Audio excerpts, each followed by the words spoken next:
Well, welcome everyone. I'm going to get us started today. Glad you could all be here.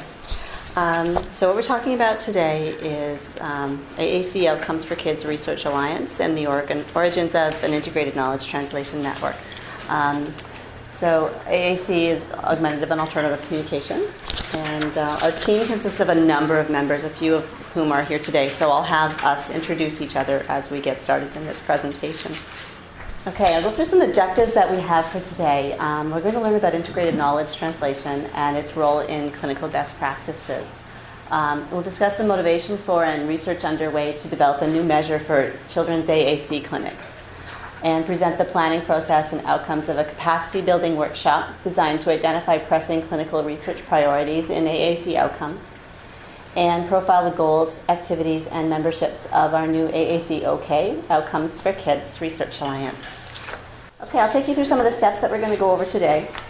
We'll start with a primer on integrated knowledge translation and knowledge translation standard processes and clinical best practices. We'll go through a rationale for understanding AAC Outcomes. We're going to talk about the development of a measuring tool, how that was created. We'll go through the partnership for AA service improvement, and then look at our future research planning in AAC Outcomes.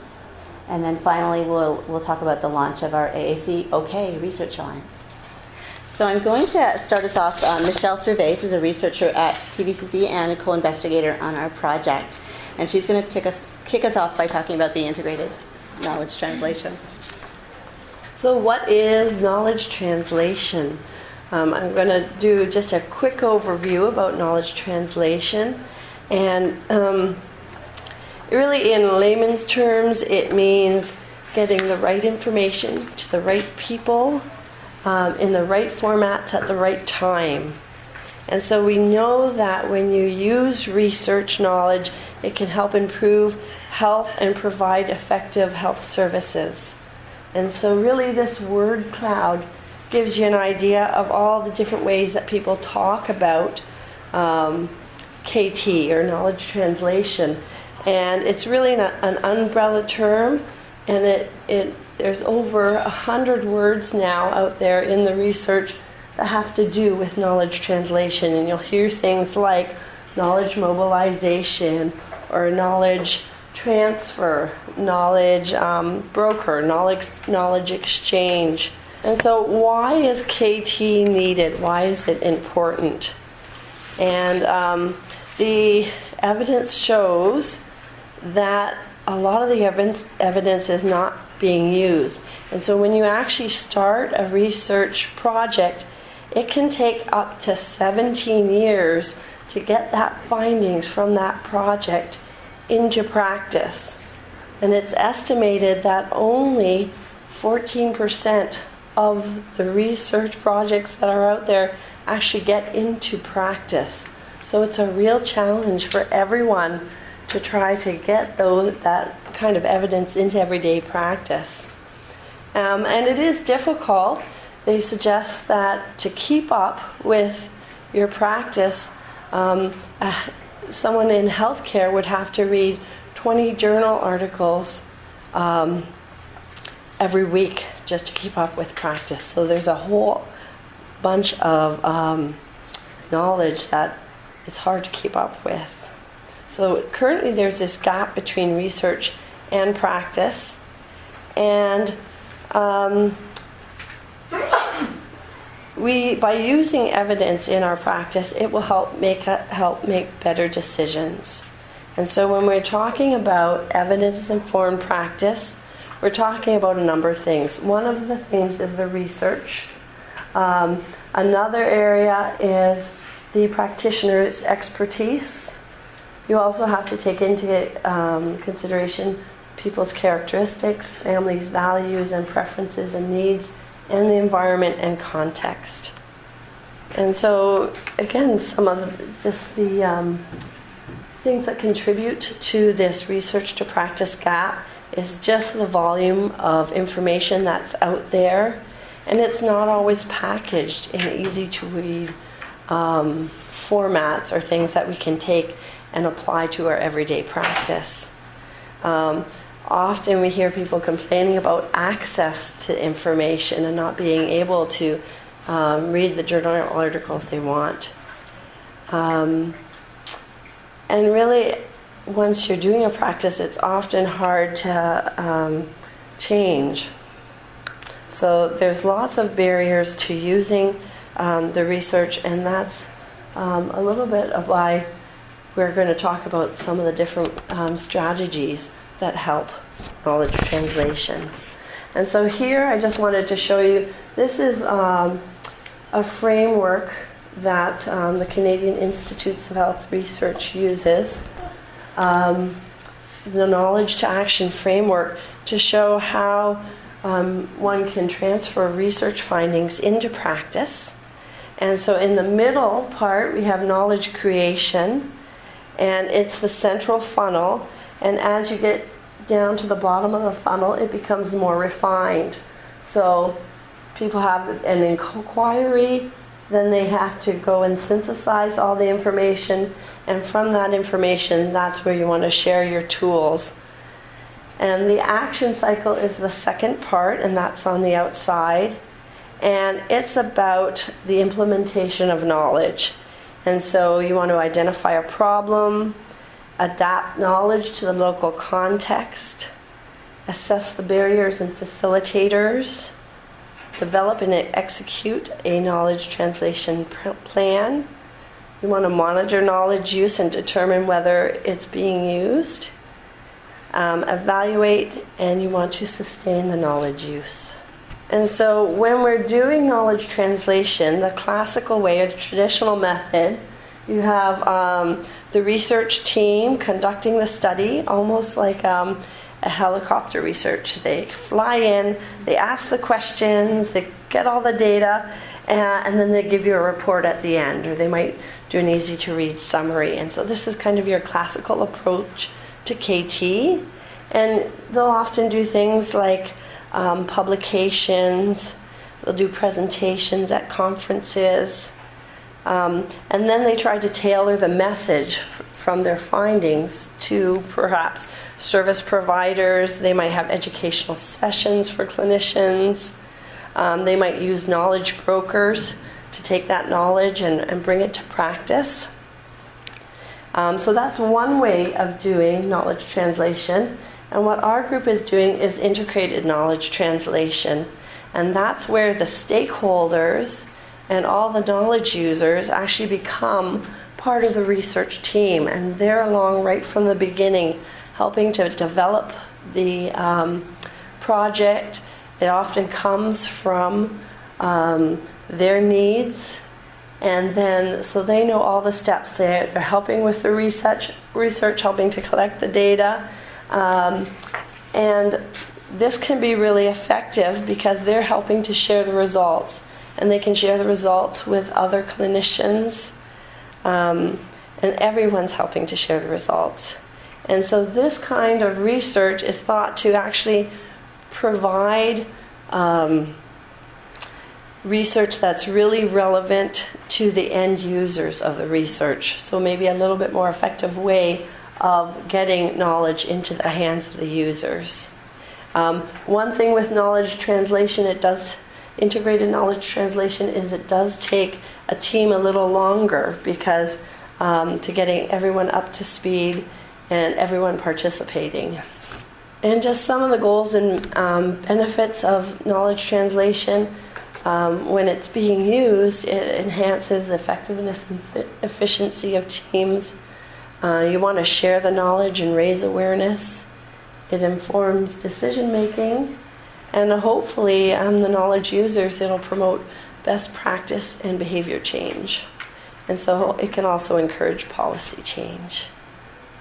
Hi, I'm Anne-Marie Renzoni, and I'm an occupational therapist, and I work at the Holland Bloorview Kids Rehabilitation Hospital, and I work in the augmentative communication clinic there. And I also work at the centralized equipment pool along with Tracy here. So I'm going to talk about the background which led us to development of a project on outcomes for augmentative and alternative communication. I'll refer to that as AAC in my presentation. So some of the background in Canada, approximately 12,000 children between the ages of 5 and 14 have difficulty speaking, or their speech is difficult to understand, and they need devices to communicate. 70% of Canadian children experiencing these communication challenges have unmet communication device needs. So we know that not having an effective way to communicate in your daily life can impact on participation and can lead to social isolation, delays in academic and vocational opportunities. And from these, we know that this can have profound effects on long-term health outcomes and the well-being for children and their families. So for AAC systems, there is some research providing evidence to support that AAC interventions have a positive effect on an individual's communication and improvements in their competence in communicating, their language and literacy skills. So the factors that predict successful use of an AAC system are largely unknown. And it's really important that we understand what factors that help people use a system effectively so that it meets the family and child needs and works in their everyday lives. So looking at the different stakeholder views, AAC systems, they take a lot of effort and dedication to implement them. So children with communication difficulties and their families, they want systems that are effective, they're efficient, and they work across multiple environments. So they're versatile. Clinical teams really need to understand what works in real life, what AAC practices and interventions are best practices in the area. The cost of implementing AAC services and the equipment is high, so clinic managers want to know what is cost effective and what is most valued by the families and the clients. Third-party payers want to show that scarce healthcare resources yield measurable benefits and are used effectively. So in Ontario, we are actually fortunate to have an AAC system. For pediatrics, there are 17 AAC general and expanded level clinics that provide AAC services for children with complex communication needs. So the outcome measures that we're currently using in practice tend to be individualized measures. So that includes goal attainment scaling, the Canadian Occupational Performance Measure, and possibly some other goal setting tools. However, each clinic differs in the use of these tools and may not be across all clinics. So just looking at individualized measures, they're client-centered and used for collaborative goal setting. However, these may be difficult to interpret across clinics as each goals will be different for each client and family. So currently, there are no standardized measures to look at the functional impact of AAC systems. So from the research, we know that AAC interventions can have a significant impact on the lives of children who use AAC and their parents, family members, and other communication partners. And there is some evidence that acceptance of AAC systems is associated with caregiver training, support, and perceived value for the child. It takes a lot of work from the families to implement a system, from programming the devices to daily maintenance to keeping up with the vocabulary changes. So there's a lot of work from the families. The Measurement Development Initiative that we're talking about today is looking at a new outcome measure to capture the parent's unique perspective. And currently this is not available. So we're looking at the functional impact of the AAC system on children who use AAC. So I'm going to introduce Dr. Steve Ryan, who is a scientist at the Bloorview Research Institute, who will talk about our measurement development. Thanks, Anne-Marie. Good morning, everybody. I'm really pleased to see everybody here. When I came into the hotel, I thought, well, what room are we going to be in? We're doing this presentation. And the first thing that came up was that there was a wine tasting event from 8 to 9 today in one of the rooms. So I thought it'd be interesting to go to. But I don't know how many people would want to drink wine first thing in the morning. So from 8 to 9, there's an opportunity. Actually, it's just about over. So I hate to see you leave. But Okay, so I'm going to talk a little bit about just some of the mechanics. We recognized that there weren't any outcome measures that were available for measuring the impact of AAC. So we decided that, and given that we had no budget associated with this other than some shoestring budget to be able to move forward with development, and recognizing that getting funding to develop a measure is just about impossible, we decided that we would make use of slave labor by getting MSc OT students, because I'm associated with the university in the Department of Occupational Science and Occupational Therapy. A great way to be able to get students involved in the development of measures, understand about outcome measures, and work in partnership with, in fact, it was Anne-Marie and I that were the co-supervisors for the students. We decided that, okay, we're going to make a long-term commitment to move forward with the development of this measure.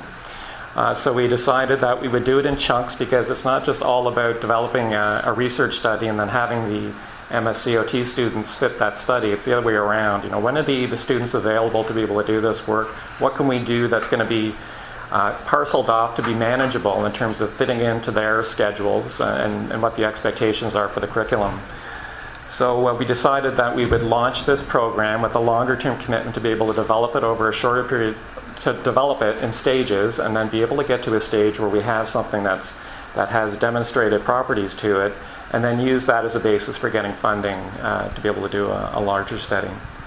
To get an idea about the framework for the development of it, unless you've been living under a rock over the past 10 years, you probably recognize this structure. So we adopted the International Classification of Function, and more recently the derived framework for children and youth, to be able to conceptualize what we mean by functional outcomes, if we're measuring functional outcomes associated with the introduction of AAC interventions in particular. So we recognize that the interaction of health conditions and contextual factors relate to the environment, and personal factors help to describe functional outcomes. And we use that as a basis for understanding what are the dimensions that we want to be able to measure when we're developing this new tool.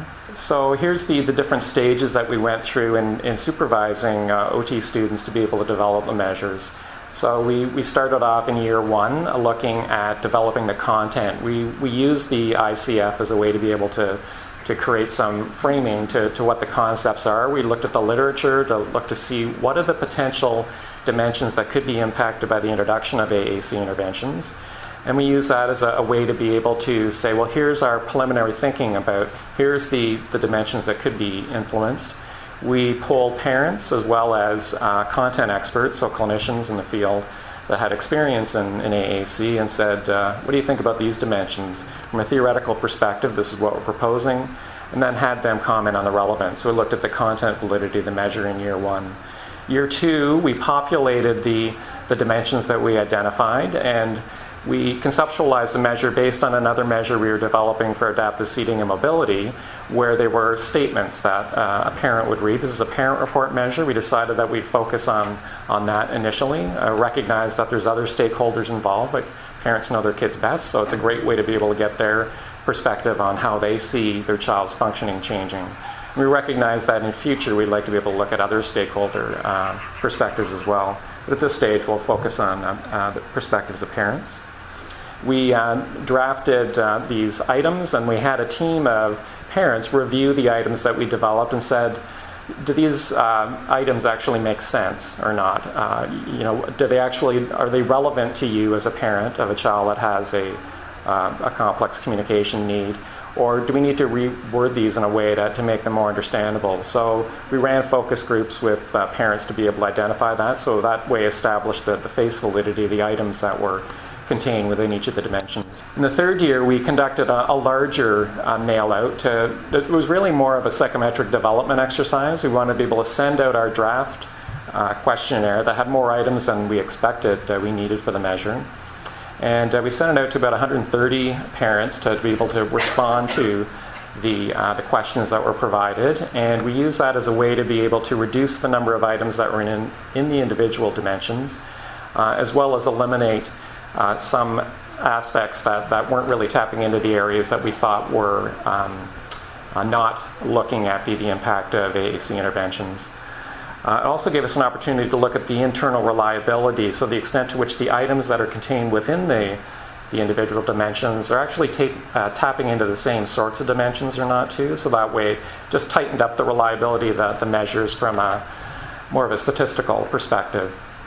The fourth year, we had a team of 2 OT students that did a repeated measure study. So this study allowed us to look at the test-retest reliability of it, where we decided that we would recruit 30 families and have them complete the questionnaire a couple of times over a couple of week period to get an idea in terms of the stability of the responses that they had.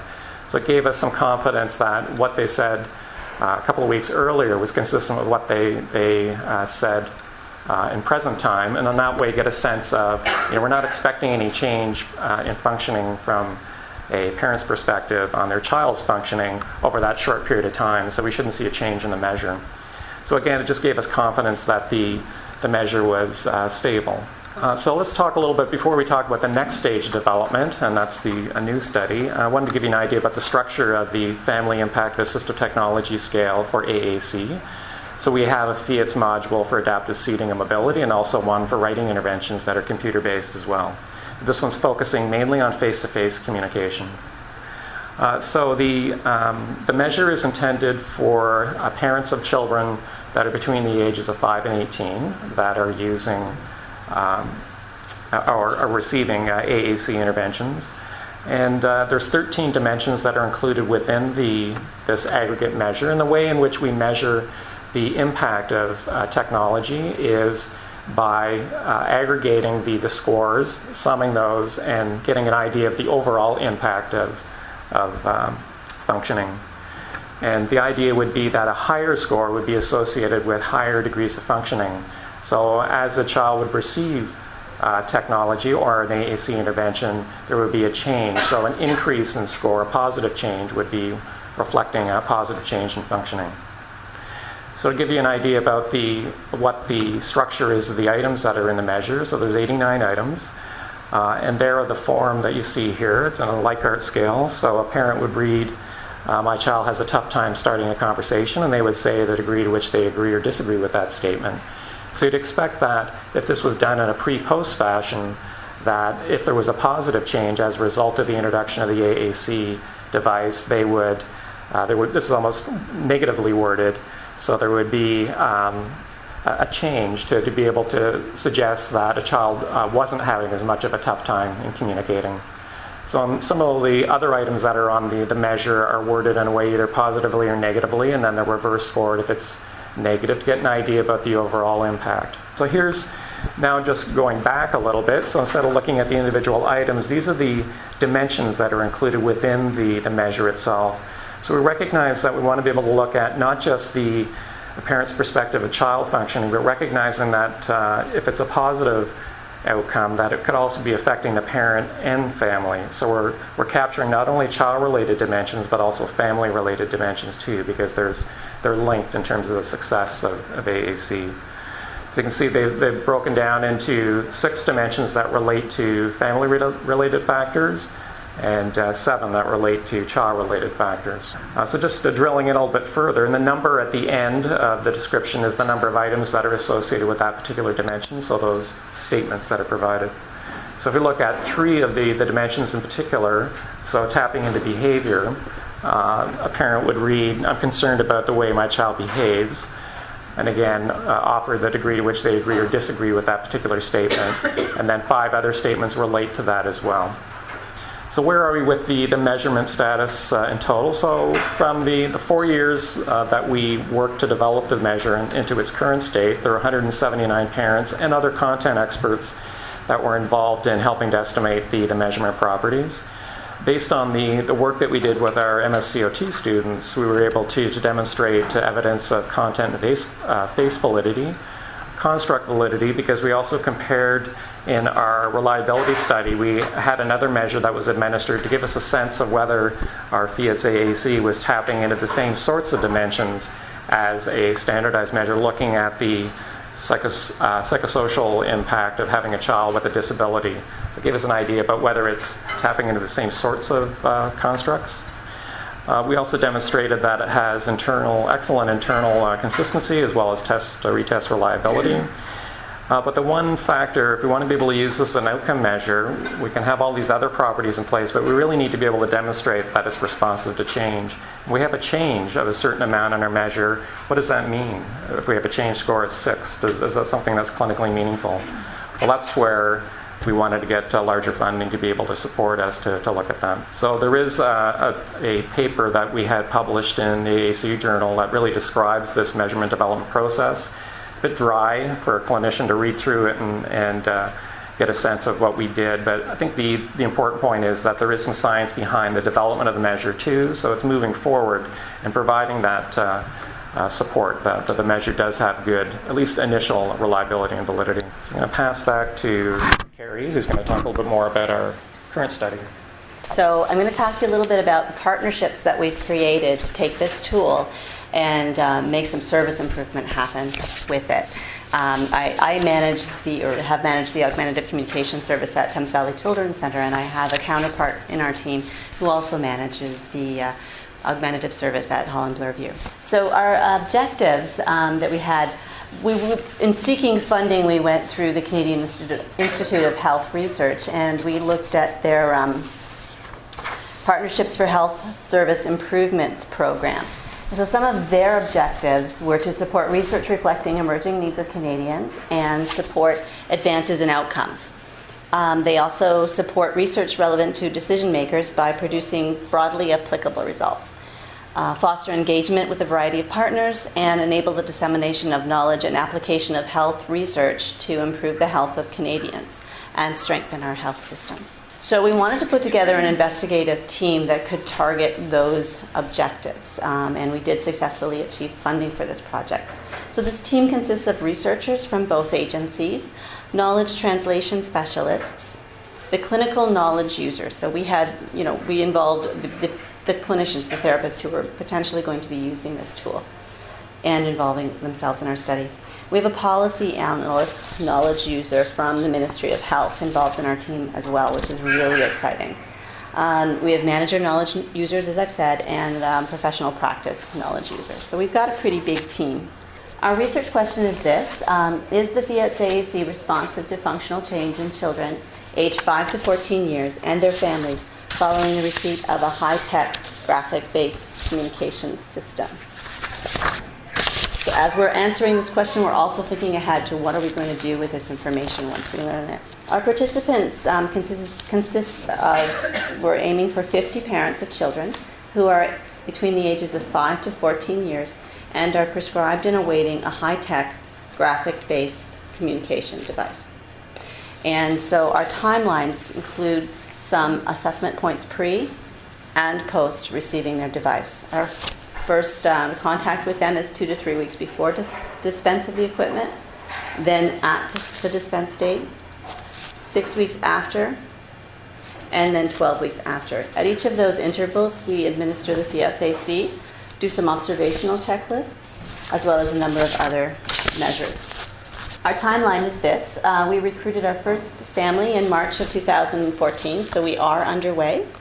And we hope to have our last family recruited April 2016, with early results coming in December, and then putting together an end-of-study webinar March 2017. So our strategy for knowledge user engagement has been an important element of this project.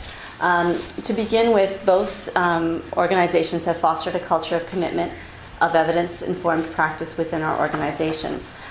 Things such as case reviews as we prescribe communication systems, literature reviews, clinical issues discussions, and then externally we have the link throughout other AC clinics across Ontario with a web-based discussion board rounds Ontario AC clinics. So we involve the knowledge users in protocol development, feasibility, and organizational commitment. We want to make sure that the protocol reflects clinical practice and program processes. We engaged AAC clinic teams as research team members during all the study stages. It keeps the interest alive, both with recruitment and as we anticipate the results, so that they are more inclined to use this information, having played a part in it. And then we also linked with other AC Managers Ontario to keep the FIATS-AAC on their radar. So again, they're anticipating the results of this and starting to think about how that might impact their practice. And then finally, we developed a formative KT knowledge translation plan for use, and we want to monitor and adjust our engagement strategy. So we're going to do that looking at instrumental, conceptual, and persuasive elements. So by instrumental, we're referring to the ongoing commitment of knowledge brokers and their AC clinics to be actively engaged. So looking at things like attendance of meetings, participation in discussions, identification of possible applications of the tool, and looking at their level of commitment for future pilot program evaluations. So we're going to monitor and adjust that as we go. And then conceptually, we're looking at changes in the knowledge and understanding and attitudes that we're achieving through this network. So we're going to poll our study knowledge users using a tool that Steve and Michelle have created, the Modified Community Impacts of Research-Oriented Partnerships measure. And then we're going to evaluate the perceived usefulness and value of the FIATS-AAC as an outcome measure. And then finally, our persuasive element. So we're looking at system-level changes, engagement and participation of applicable health systems managers, decision makers, other knowledge users across the country. I'm going to introduce Tracy Shepard and Anne-Marie again. Are you coming back again, or this one's just Tracy? So Tracy's education coordinator at the Centralized Equipment Pool with Anne-Marie, and she's also a clinician at Touch Valley Children's Center. Thanks, Carrie. So I get to tell you a great story about another project that we did in parallel to getting the FIAT study up and underway. The aims of this project, it was an AAC OK workshop that we created and ran in March of 2014. So we've had a busy year, but the aims of this project, you can see here, were to provide a forum to foster some capacity building amongst knowledge users and researchers around AAC outcomes. So and also to identify clinical research priorities. So what were the gaps that needed to be addressed in functional outcomes and understanding that. So what we did was we held a 2-day workshop. At this workshop, there were a number of clinicians, about 30 clinicians there from 20 AAC clinics across the country. And we also had 6 invited guest speakers that were experts in AAC attending to do our presentations, some of our presentations. The workshop was covered by a grant that covered all the attendees' expenses, which is always nice for managers to hear that someone can attend a very valuable workshop for 2 days for free. So we thought that was a great asset to being able to pull this workshop together, that we got funding for it. In addition, Anne-Marie and I ran some advisory groups prior to the workshop being run with families of kids that had special complex communication needs or used AAC. As well as some youth and their preferred communication partners, so that we really got a focus from them about what they felt was really needed in the area of AAC research. So we really framed the workshop around what their feelings were, and that's how we included family and client input into our workshop. And the workshop also had research presentations that kind of underpinned all of the discussions that we had throughout the days. So again, we pulled together a team, a researcher, which was Steve, knowledge brokers, clinical knowledge users, Anne-Marie and myself, a manager knowledge user from Holland Bloorview, as well as a few clinical trainees, these OT students that Steve was talking to you about earlier. We had another team that worked with us on this workshop. So we wanted to ask and frame up the workshop about communication. We wanted to make sure that we had a brand for the workshop, and we wanted to use that on our information and use that to kind of focus the workshop in on communication. So we had a group of grade 2 students answer this question: what does communication mean to you? And draw us lovely pictures, which we displayed on the table. So this one, the chicken says, "Are you going to drown?" "No, I'm a duck." So it's really focusing on communication, right? We thought this was a particularly cute one, so you'll see this as one of our branding agents as we go through the rest of this presentation and other work that we're doing. Really to focus back in on what are we all talking about. It's about communication. It's about communication for kids. So this is kind of what the agenda sort of looked like. You can see around the outside edge in gold was the advisory group recommendations. So those are the input that we got from families and youth that have complex communication needs. And we presented that as These are the things that they feel are important, and then we fed all the other information in around those kind of key topics. The State of Science presentations came from these 6 experts that we invited that were from Canada and the United States. And then that fed into 6 different group discussions based on those topics, which I'll tell you about in just 1 minute. And then at the end of the day, we were able to share some research questions that were developed in each of these 6 topic areas. So these were the topics that were discussed at each of the tables. So we had one that was focused on language and literacy development, a second that was focused on transitions for young adults. The third was focused around interventions for folks with autism. The fourth was around participation in childhood experiences around participation.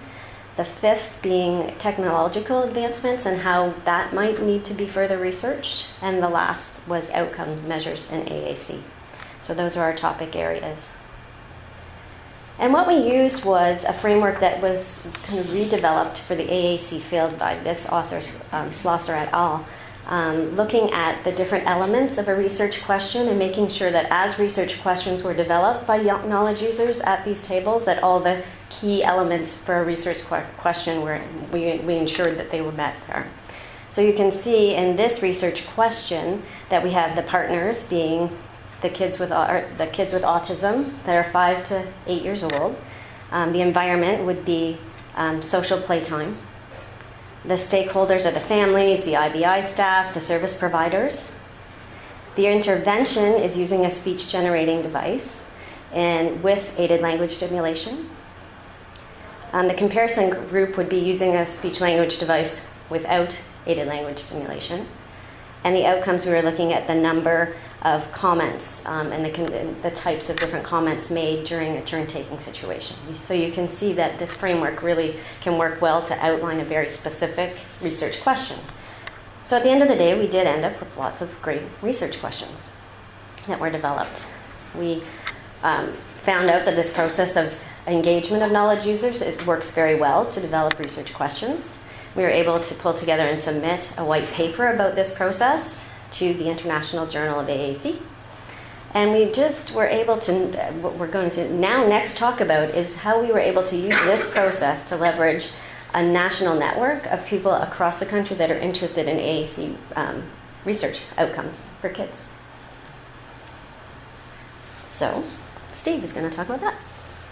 Okay, so we're going to do a bit of a tag team here with Michelle, just to talk about the alliance. So this is kind of the culmination and the process of getting to where we're developing more of a research alliance. So it really is capitalizing on the momentum of the workshop that Tracy had spoken about and keeping the clinics engaged and inviting other clinics to be part of our AAC OK Research Alliance. So we really have 4 fundamental emerging goals around trying to develop more of a research alliance that's across the country. So we want to be able to create a collective of not only researchers but clinicians that are committed to improve communication services for children and youth with complex complex communication needs. We also want to be able to develop more of a richer understanding of the effectiveness of AAC. So it's not just our team that is developing evidence around the effectiveness of AAC. We're looking outside of our team too to what's being published in the area. We developed connectedness with researchers that were part of our workshop as well too. So it's an opportunity to really learn about developing a collective wisdom and staying on top of the state of science around the outcomes associated with AAC interventions. We also want to let members that are part of the Alliance learn about our ongoing study that's going on that Carrie spoke about, looking at the responsiveness of the FIATS-AAC. So it's an opportunity for people outside of the team to be able to see how we're progressing and some of the challenges that we run into in research as well. So being almost like a fly on the wall to be able to see, we're doing things like posting minutes of our meetings, so it's an opportunity for others to be able to see what are some of the things that we're dealing with as we're moving forward with the development of the measure. We think that might also be helpful too as we're mounting new initiatives to be able to partner with other clinics across the country as we're doing other research. And again, as I mentioned, we're also going to be using this as a way to be able to share emerging evidence that supports the improvements in AAC systems and services. So we have, there's approximately 35 clinics in Canada, but they're not connected in any way. And so out of our workshop, we had invited the managers from the 20 participating clinics to be part of this AAC OK Research Alliance. And to date, we have 22 clinics from across Canada who have joined the Alliance. And so we just wanted to share who's in the Alliance so far. We're open to members joining at any time. And then from these members, from the 20 original members who joined, there are many similarities between the clinics and many differences, and we wanted to find out a little more of a profile of the AAC clinics across Canada. And so we asked some key questions. We wanted to know the clinics. Could you just give us a clinical description? Tell us your staff complement, how many clients were served, your service models, how you were funded, and what kind of research involvement you did. And this information is our AAC clinic profile and what the members sent back. And so as you can see, we have 5 different provinces represented right now in this profile, and with the bulk of the clinics being in Ontario. So 14 of those clinics are in Ontario. And we really had 3 categories of clinics: pediatric, lifespan, and adult is in purple. We have 1 adult clinic, and that's in British Columbia.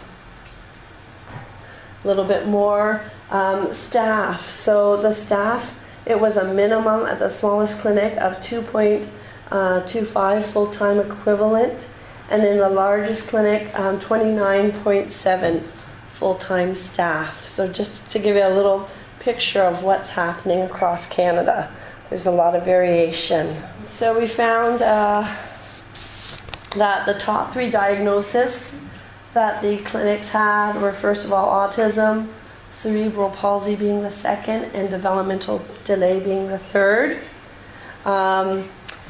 All clinics accepted referrals for high-tech AAC, and 75% also accepted referrals for unaided or low-tech AAC. And so the percentage of total referrals face-to-face communication was greater than 50%, and writing aids was less than 25%. So all the clinics provided consultative services, and 95% of the clinics delivered services both on and off-site. Their funding, all the clinics, their services were funded by the government. 35% were also funded by foundations.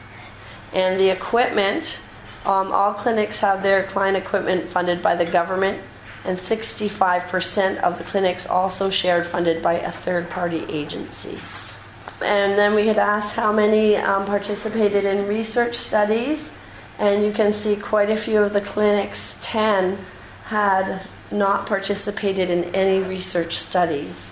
A few, up to 4, had 1 or 2 studies going on in their clinic in this year period, and 6 had quite a few studies going on, 3 to 4. So it just gives you the variety of things that are happening across Canada. So just to give you an idea about how it is that we're trying to connect with the different members of the Research Alliance, it's a little bit crude, but we have a team website that we created that was really geared initially around the development of the FIATS-AAC, but now we've broadened it to be able to include a section that's more focused on the AAC OK Research Alliance. So things like the survey, some of the details around the survey of clinics were posted on the website too. So it gives an opportunity for different clinics to be able to connect with each other, so like-sized clinics, might contact other like-sized clinics if they're dealing with similar sorts of issues. A great way to be able to help to foster some of that. There are resources that we put on the website as well too. So information that is supportive of some of the work that we're doing, journal articles that are relevant, study materials that relate to our research project. So any of the Alliance members can tap into that information, download that, look at that. I'd mentioned earlier that we're posting our quarterly team meetings that we have too. So about a week after our meetings, those minutes get posted. So anyone that's interested can go in and have a look and say, well, what is it? Where are things with the recruitment on that particular study? What are some of the issues that the research team is dealing with in order to be able to move the research project forward? We're planning annual open live progress meetings. So again, an opportunity for different members of the Alliance to be able to be connected to research team meetings, so they're hearing, not just reading about the minutes, but hearing about some of the discussion that happens with research team members. We had an initial webinar that talked about the research project and oriented Alliance members who were not part of its development, what it's all about, and we created a YouTube channel. So we posted that webinar, so any members that were not able to attend can go in and view it. Don't have as many hits as Taylor Swift has and Shake It Up, but I think we've maybe a 20 or 25 views or something at this stage. But again, it's a way to be able to get a sense of whether the information that's being provided is of use. And we have other webinars and educational sessions that'll be posted as well. There's an automated e-news, so if you want to be able to get an idea if there's some new updates, you can set your profile so you can get information. And also, we're just in the midst of trying to create more of our Alliance branding. So using our chicken and duck as our communication avenue, and using that as a way, anytime we're doing presentations, we're using the chicken and duck as our logo. So it's a way to be able to raise awareness of the AAC OK Research Alliance and encouraging other members of the Alliance to be able to use that too. So if somebody's giving a poster presentation somewhere, they see the little chicken and duck logo, hey, I'm a member of the Research Alliance too. A nice way to be able to connect with others that are part of the same group and look at ways that we can partner together in moving forward on that. We're still at a very early stage of development. A lot of things happened over the past year, and we're looking for a direction in terms of how we might improve the connection and our integrated KT elements of the Research Alliance. So as far as next steps, I think Michelle talked a little bit about the fact that many of the participating clinics in the Research Alliance, there's different sizes, different diagnoses, and different funding arrangements. So there are uniqueness to being a part of a clinic in a different province that have different funding structures, different sizes. But I think that is also a strength, is that there is diversity. We really do have a heavy input from the Ontario clinics in particular, and that was really an artifact that we had many Ontario clinics that were part of our workshop earlier this year too. But we do want to be able to expand into other provinces too. We recognize there's another dozen clinics that are out there that we'd like to be able to connect with too. So a way to be able to get more of a national representation. And we also want to be able to expand to other groups as well. Although we have a single policy knowledge user that's part of our team, we want to be able to expand that into other provinces that have policy folks that might be interested in being part of the Alliance too. So the extent to which you want to be involved, you can. There'll be opportunities to be able to be involved in larger initiatives moving forward. But it is optional to recognize that there's resource implications associated with being involved in research studies. So it doesn't mean that you can't be part of an alliance if you don't agree to be part of some other initiatives that are happening. But again, it's a way to maintain that connectedness, help in translating some of the work that we're doing into clinics, and hopefully move the entire enterprise forward. So just a last couple of slides around the credits. Although there's 5 of us here that are representing the AAC OK Research Alliance, there's actually some members in the audience too that are part of the Alliance. But there are many students, families, other knowledge users that were involved in the development of the early stage around the FIATS-AAC, so I wanted to acknowledge their role, as well as the current study that we're doing in looking at the responsiveness of the FIATS-AAC and the development of the Alliance. There's a lot of people in the background that are moving it forward, as well as different people that were involved in the AAC OK workshop that was held earlier this year. I want to acknowledge them. Obviously, funders. Canadian Institutes of Health Research is funding both the responsiveness study that we're doing, as well as funded the workshop earlier this year. And there was support that was provided by both Thames Valley and Holland Bloorview to allow all of the clinicians that are at our two facilities to participate in the research study. So we have a very large team that's moving forward with the development of the FIATS-AAC. There's about 40 people that are part of the team, our research team. So it's a fairly large group, and we're thinking that's the way to be able to get the message out about using our measure in our services, as well as expanding it to others. But that's it from us.